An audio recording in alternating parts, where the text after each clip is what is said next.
Bonsoir YouTube. Bon alors, on va commencer. Il y a pas mal de sujets justement sur le bilan, on va dire, de ces premiers essais hivernaux de 2022. Il y a pas mal de petites choses à dire, même si on peut pas dégager, on va dire, une hiérarchie, parce que très clairement, on a encore plus de questions que de réponses. On commencera à avoir un début de réponse à Bahreïn où, bon, bah, on commencera un petit peu à savoir ce qui se passe. Faudra quand même attendre le premier Grand Prix de la saison pour avoir une première idée. Et encore, faudra attendre, je pense, les 5 bons gros premiers Grands Prix pour vraiment se faire une idée de la hiérarchie, parce qu'on aura fait quand même pas mal de Grands Prix et de circuits aussi accessoirement différents. Pas mal de choses à dire sur ces essais hivernaux. On a donc le marsouinage, les fameuses voitures qui rebondissent, donc ça pareil, il va falloir l'expliquer.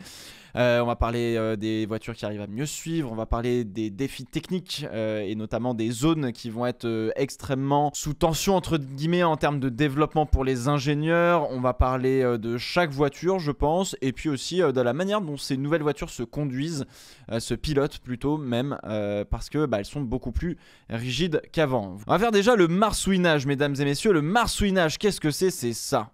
On va enlever la musique, sinon ça va être strike. Mais le marsouinage, c'est ça. C'est la voiture qui rebondit, voilà, on va dire sur elle-même, qui fait un effet de dauphin, bien comme il faut, voilà, en pleine ligne droite, en pleine accélération. J'en ai discuté un petit peu avec Julien Febro à Barcelone, et il m'a dit que ça commençait même dans certains virages rapides et pratiquement en milieu de ligne droite. Donc autant vous dire que le problème est un petit peu important, dans le sens où effectivement les voitures rebondissent beaucoup et du coup ça devient plutôt très inconfortable pour le pilote. En revanche, c'est pas encore un synonyme d'énorme danger pour l'instant, je dis bien pour l'instant. Premièrement, comment ça fonctionne le marsouinage, et j'ai fait un petit dessin. Ça c'est le marsouinage, mesdames, messieurs. On a donc en bas la façon normale entre guillemets de faire passer l'air sous la voiture, puisqu'on a décidé en fait une espèce d'aile d'avion inversée sous les Formule 1, d'accord.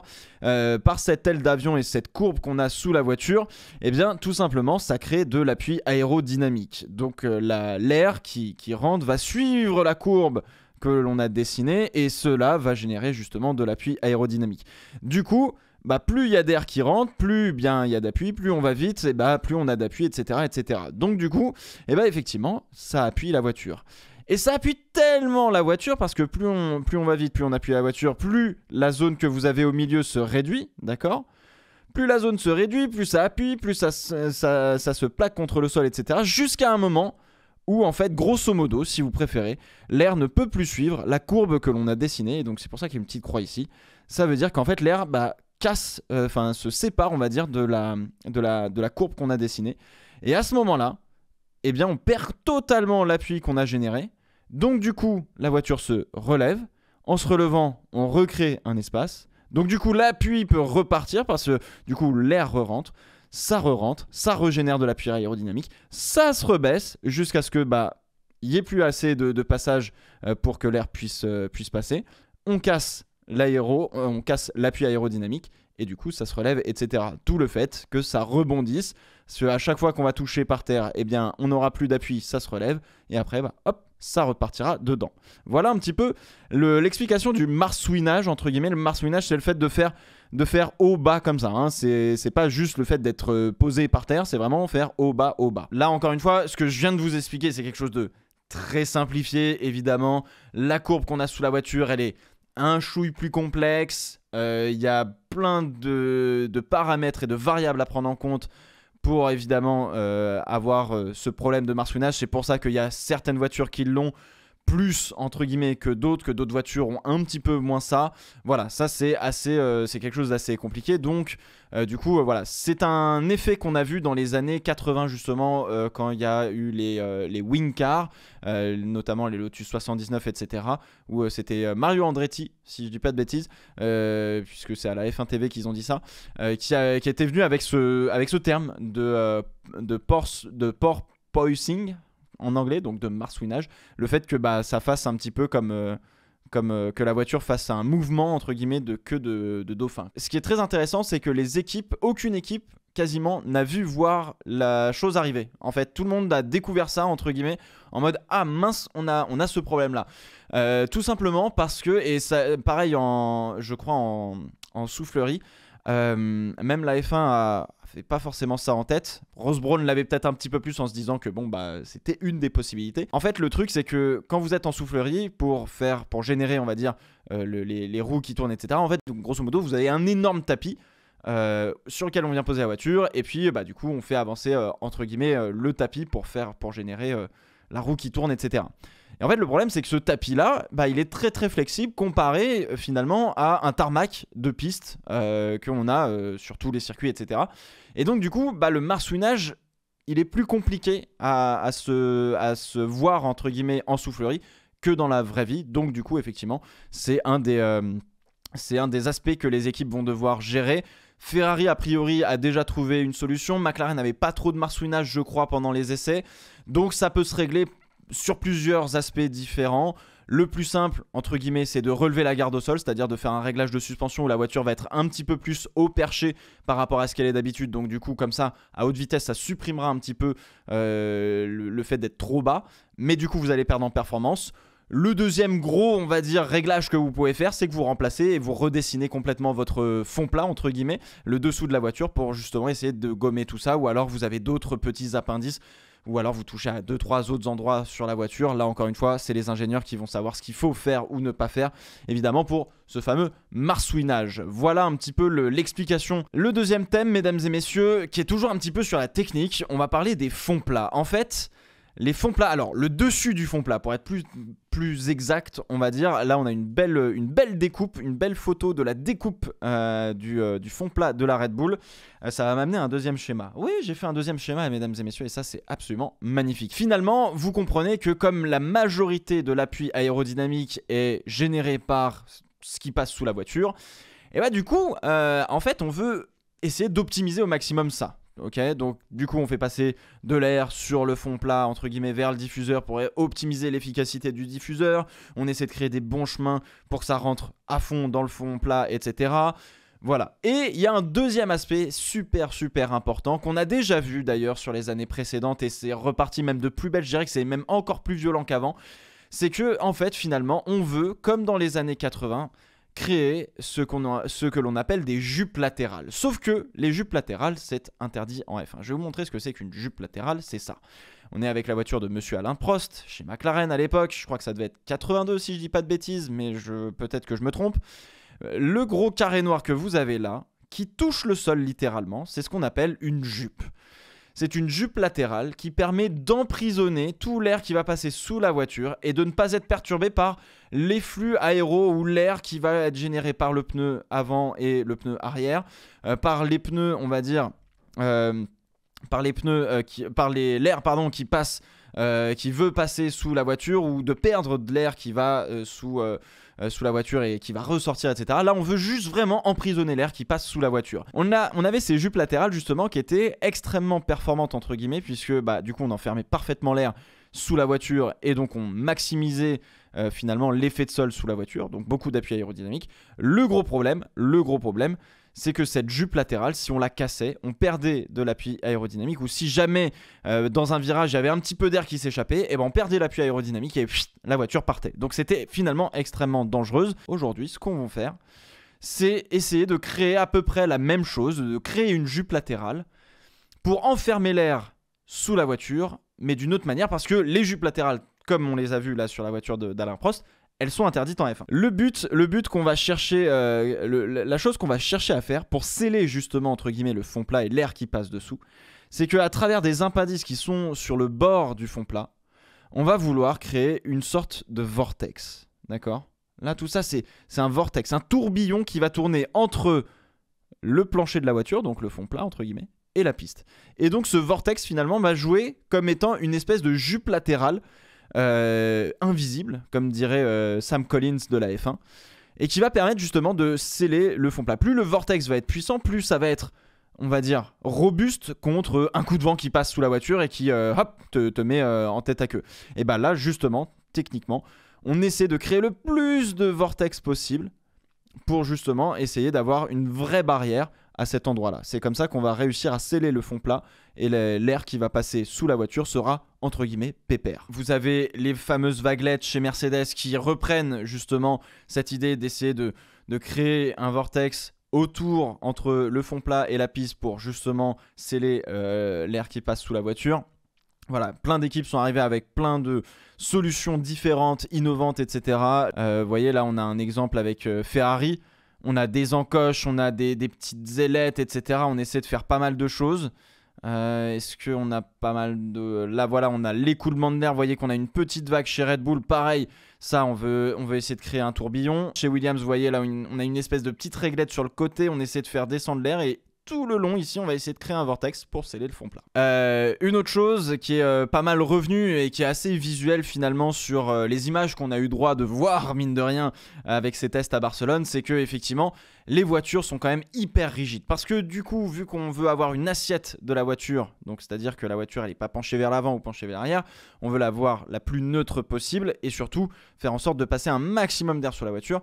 Et bah du coup, on a besoin de régler les suspensions le plus fermement possible pour que on ait toujours cette assiette neutre et qu'il y ait toujours le maximum d'air possible qui rentre sous la voiture et qui maximise l'appui aérodynamique et donc l'appui en virage et donc la performance. Donc du coup, les voitures sont réglées avec énormément de dureté dans la suspension, ce qui est pas forcément très confortable, mais au final ça montre que par exemple les vibreurs au virage 14 et 15, donc la dernière chicane du circuit de Barcelone, on évitait absolument de prendre les gros boudins jaunes, etc. Donc ça risque d'être assez intéressant de voir comment les voitures vont aborder certains circuits avec les vibreurs, parce que du coup la voiture est très très rigide. Les pneus, en plus 13 pouces qu'on avait un flanc assez épais. Donc du coup ça jouait déjà le rôle d'amortisseur, en plus de la suspension qui était un peu plus souple qu'aujourd'hui.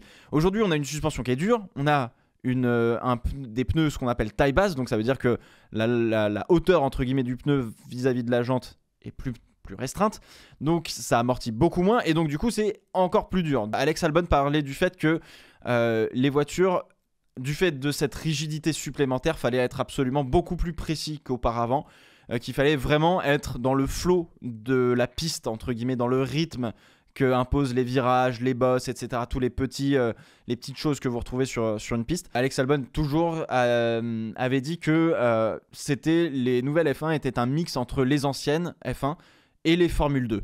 Parce que les Formule 2 ont déjà ces pneus entre guillemets taille basse, donc les jantes 18 pouces, et sont des voitures qui sont extrêmement rigides aussi de base. Et là du coup, on est un petit peu un mix entre les deux, selon Alex Albon, donc c'est assez intéressant. Ça va pas changer fondamentalement la manière de piloter les voitures, mais il y aura des ajustements de la balance, de l'équilibre de la voiture justement pour essayer d'avoir la voiture qui va le plus vite possible. Donc on verra comment ça se débrouille au fur et à mesure de la saison, ça dépendra aussi des améliorations. Voilà, il y a tout un tas de choses qu'il va falloir prendre en compte pour comprendre un petit peu comment ça se passe. L'objectif de cette réglementation de 2022, c'est de faire en sorte que les voitures se suivent mieux et qu'on ait un petit peu plus, en tout cas une possibilité plus grande d'avoir du spectacle en piste, des dépassements, etc. Donc la vraie question, c'est de savoir est-ce que les voitures arrivent à se suivre correctement ou pas. It's quite interesting because from 3 seconds to 1 second behind the car in front, you actually can follow closer. Then from 1 second to 5 tenths, I will say it's similar to the feeling I had last year. And then from 5 tenths to extremely close, then this is much better than last year. Voilà, tout simplement, Charles Leclerc qui dit que de 3 secondes, je crois, à 1 seconde, c'est beaucoup mieux que l'année dernière. C'est-à-dire qu'on arrive à bien se rapprocher. Entre 1 seconde et 5 dixièmes, c'est comme l'année dernière, c'est assez compliqué là pour le coup, donc ce sera juste quand on rentrera dans la zone DRS. Et par contre de 0,5, donc de 5 dixièmes à je dépasse la voiture, c'est beaucoup plus simple qu'avant. Donc du coup, effectivement, ça fonctionne très très bien a priori. En tout cas, Charles Leclerc et les autres pilotes se sont pas plaints de ça. Au contraire, ils ont plutôt bien apprécié. Dans l'ensemble, les retours sont assez positifs. Verstappen a dit en revanche, pour un petit peu, on va dire, un peu nuancé, a dit en fait on a soudainement beaucoup de sous-virages et puis d'un coup beaucoup de sur-virages quand on suit une voiture. Donc voilà, on verra, il y aura forcément des voitures qui vont être un petit peu plus simples que d'autres à suivre. Ça a toujours été le cas en Formule 1. Le problème de cette nouvelle réglementation, parce que on peut pas avoir le beurre, l'argent du beurre, etc. C'est que effectivement, le fait qu'on arrive à suivre plus facilement les voitures de devant, ça veut dire qu'on a moins d'aspiration en ligne droite et donc du coup, on se rapprochera peut-être un petit peu moins vite que les années précédentes. Sera peut-être même plus intéressant finalement parce que du coup ça va jouer beaucoup à l'intox, un petit peu comme j'ai envie de vous dire au Brésil entre Hamilton et Verstappen, où finalement Hamilton essayait de mettre des pressions entre guillemets au premier virage à Verstappen qui devait se décaler justement pour essayer de protéger la position. Je pense que tout le monde est assez unanime sur, j'allais dire, pas l'ordre, mais ceux pour qui ça s'est bien passé et ceux pour qui ça s'est peut-être un petit peu moins bien passé, on va dire. Comme je vous le disais, on a Red Bull, enfin dans le quatuor, hein, sans forcément donner un ordre précis. On a donc Red Bull, McLaren, Ferrari, Mercedes. Je dirais avantage entre guillemets à Ferrari et McLaren qui ont connu vraiment zéro problème. Red Bull, Mercedes, on sent que... J'ai envie de vous dire, on sent presque que les deux étaient en bataille pour le championnat du monde des pilotes et des constructeurs pendant toute la saison 2021 et que du coup, ils sont peut-être un petit peu en train de rattraper, tu vois ce que je veux dire? Il n'y a pas eu de problème. Tant de problèmes chez Mercedes et Red Bull. Il y a eu 2-3 petites choses, mais on est encore, j'allais dire, sur la réserve, un petit peu dans le flou de comprendre certaines choses sur la voiture, là où chez Ferrari et McLaren, j'ai l'impression qu'on a pas mal compris la chose. Derrière, je mettrais dans un midfield, entre guillemets, AlphaTauri, Aston Martin et Williams, je dirais.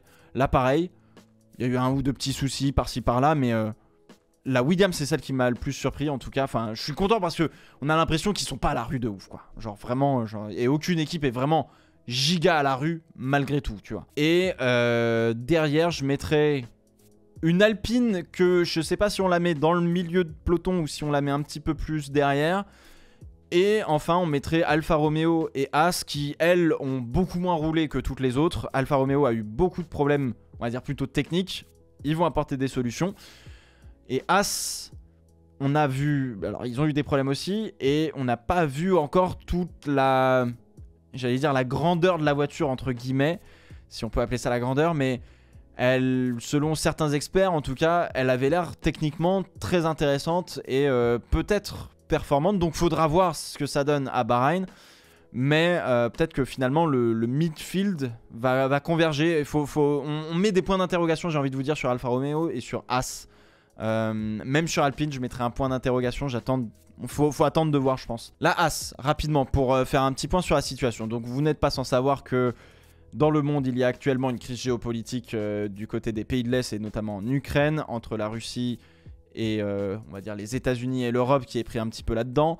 Du coup, eh bien, As a décidé de retirer Uralkali, l'entreprise de Dimitri Mazepin, le père de Nikita Mazepin. Donc il n'y a plus de couleur façon drapeau russe sur la voiture.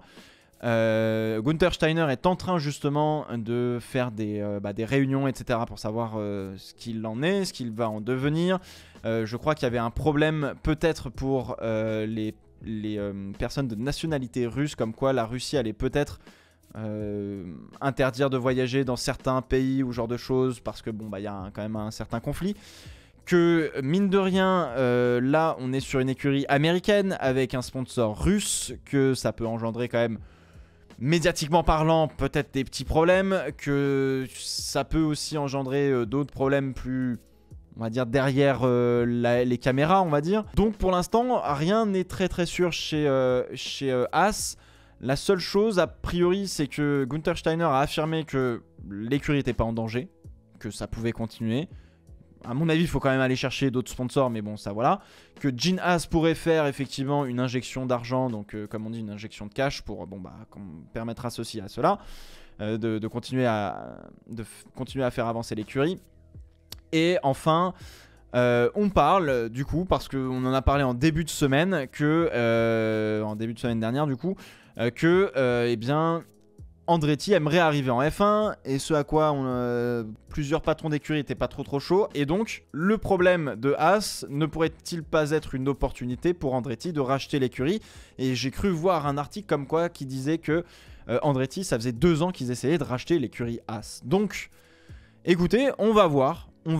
En tout cas, pour l'instant, On a un point d'interrogation sur ce qui va se passer. On va attendre de voir comment la situation évolue, évidemment, du côté de la Russie, etc.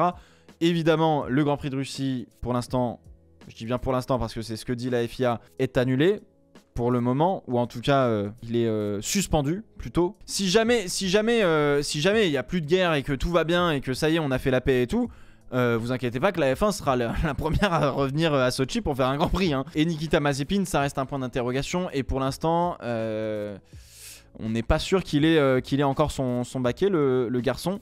Néanmoins, si on devait trouver un remplaçant pour Nikita Mazepin, on a l'embarras du choix. On a Pietro Fittipaldi. Bon, alors lui, il a un programme, je crois, en Formule 2, si je dis pas de bêtises. Il est réserve driver, donc pilote de réserve de l'écurie Haas, donc voilà, pourquoi pas. On peut rappeler un Antonio Giovinazzi qui lui est chez Ferrari. On peut essayer de trouver un contrat pour, je sais pas moi, un Oscar Piastri par exemple qui est réserve driver chez Alpine. À voir ce que ça va donner tout simplement pour Haas, l'écurie, le sponsor, le pilote. Et la suite des aventures en F1 de Gene Haas, peut-être que ce sera Andretti, donc on verra. Retour de David Coulthard, ah oui carrément. Merci d'avoir regardé cette vidéo, j'espère qu'elle vous a plu. On se retrouve très bientôt pour de nouvelles vidéos. Ciao ciao.